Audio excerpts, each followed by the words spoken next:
நான் தான் ஆதியிலிருந்து சொல்லிக்கிட்டு இருக்கேன். 38 முறை பேசியும் ஒரு சுமூகமான முடிவு ஏற்படாத காரணத்தால் தான் நாங்கள் நடுவர் மன்றத்துக்கு வந்தோம். ஏன் தேவகவுடா பொழுது பிரதமர் அவரை வைத்துக் கொண்டு பேசினோம். அப்பொழுது 3 நாள் பேசியும் கர்நாடக ஹவுஸ் இருக்கு, அதுக்கு போய் பேசியும் நடக்கல. ஆகையினால் பேச்சுவார்த்தையில் மூலம் தீர்த்து கொள்ளலாம் என்று சொல்வது தற்கொலைக்கு சமம். நாங்கள் செல்லுன்ற எது செல்லுமோ அதை தான் நாங்கள் தீர்மானம் கொண்டாட நடவடிக்கைப்படுத்துகிறோம். பினராயி விஜயன் அவர்கள் சொல்வதுதான் உண்மை. நீங்களும் தமிழ்நாடு பேசி தீர்த்துங்கன்னு சொல்லியிருக்காரு. இப்போ நம்மளோட நிலைப்பாடு என்னதான்? இப்போ பேசக்கூடிய வாய்ப்பு இருக்கா? பிரதமரே அந்த மாதிரி சொல்லலாமா? நான் தான் ஆதியிலிருந்து சொல்லிக்கிட்டு இருக்கேன். 38 முறை பேசியும் ஒரு சுமூகமான முடிவு ஏற்படாத காரணத்தால் தான் நாங்கள் நடுவர் மன்றத்துக்கு வந்தோம். அப்பொழுது VP சிங் அவர்கள் சொன்னார், எனக்காக ஒரு தடவை பேசி பாருங்கள் என்று சொன்னார்கள். நேரடியாகவே பட்டேலும் கலைஞரும் ஏன் தேவகவுடா பொழுது பிரதமர் அவரையும் வைத்துக் கொண்டு பேசினோம். அப்பொழுது 3 நாள் பேசியும் கர்நாடக ஹவுஸ் இருக்கு, அதுக்கு போய் பேசியும் நடக்கலை.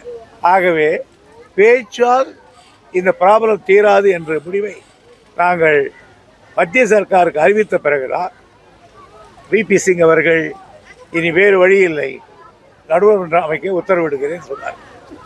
ஆகவே மீண்டும் நாங்கள் உச்ச நீதிமன்றத்தை தடுத்திருக்கிறோம். இப்போ நான் மறுபடி போய் பேச என்ன ஆகும்னு கேட்டால், எல்லா எல்லாத்துக்கும் வழக்கம் நமக்கு உரிமையானது எந்த வழக்குக்கு போனாலும் ஒரு டிஃபென்ஸ் எடுக்கும் கர்நாடகா. நாங்கள் பேசி தீர்த்துக்க விட்டுறோம், உடனே சுப்ரீம் கோர்ட்டில் ஓட்டு போயிட்டுருக்கோம். ஆக அது எல்லாத்தையும் இழுக்குமே தவிர முடியாது. உதாரணத்துக்கு ஒன்று சொல்கிறேன். இப்போது தென்மனை ஆற்றில் மார்கண்டேய நதி ஒன்று கட்டுறாங்க, அதுக்கு நாமும் நடுவர் மன்றம் கேட்டோம். ஆனால் இதுவரையில் நாங்கள் பேசுகிறோம் சொல்லிடுறோம். கிட்டத்தட்ட 2 வருஷம் ஆச்சு, இன்னும் பேச்சு நடக்கலை. ஆகையினால் பேச்சுவார்த்தையில் மூலம் தீர்த்து கொள்ளலாம் என்று சொல்வது தற்கொலைக்கு சமம். கனிம வளங்களுக்கு மாநில அரசுகளே வரி விதிக்கலாம் அப்படின்னு சுப்ரீம் கோர்ட் ஒரு தீர்ப்பு கொடுத்துருக்காங்க. அதை பற்றி என்ன சொல்கிறீங்க? மத்திய அரசுக்கு அதிகாரம் இல்லை. வரவேற்கத்தக்கது தான். இது குறித்து முதலமைச்சர் அவர்கள் விரைவில் ஒரு முடிவு எடுப்பார்கள். அருந்ததியர்கள் உள்ஒதுக்கீடு நீங்களும் கலைஞரை சேர்ந்து தான் கொடுத்தீங்க, அது செல்லும் அப்படின்னு சொல்லி நேற்று தீர்ப்பு கொடுத்துருக்காங்க. அதை பற்றி என்ன சொல்லுங்கள்? நாங்கள் செல்லுன்ற எது செல்லுமோ அதை தான் நாங்கள் தீர்மானம் கொண்டாட நடவடிக்கைப்படுத்துகிறோம். இப்போ மேட்டூர் அணையிலிருந்து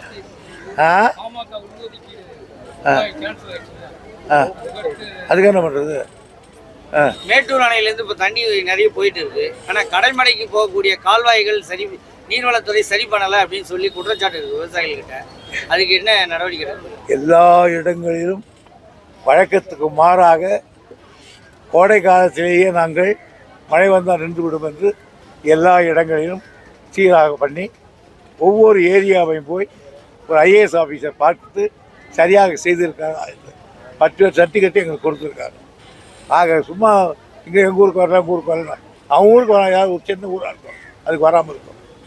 சார், வயநாடு விவகாரத்தில் அமித்ஷா சொல்லியிருக்கிறாரு, முன்கூட்டியே நாங்கள் கேரள அரசுக்கு சொல்லியிருந்தோம் இது போல் பாதிப்பு வருதுன்னு. ஆனால் பினராயி விஜயன் அதை கண்டுகொள்ளலைன்னு மத்திய அரசு இப்போ அவங்க மேலே குற்றம் சாட்டுறாங்க.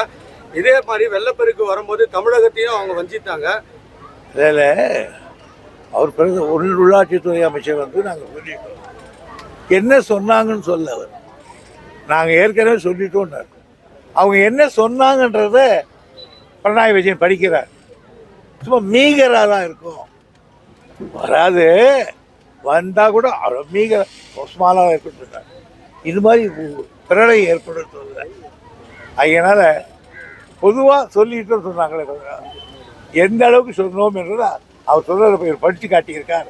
ஆக விஜயன் சொல்கிறது தான், பினராயி விஜயன் அவர்கள் சொல்வது தான் உண்மை.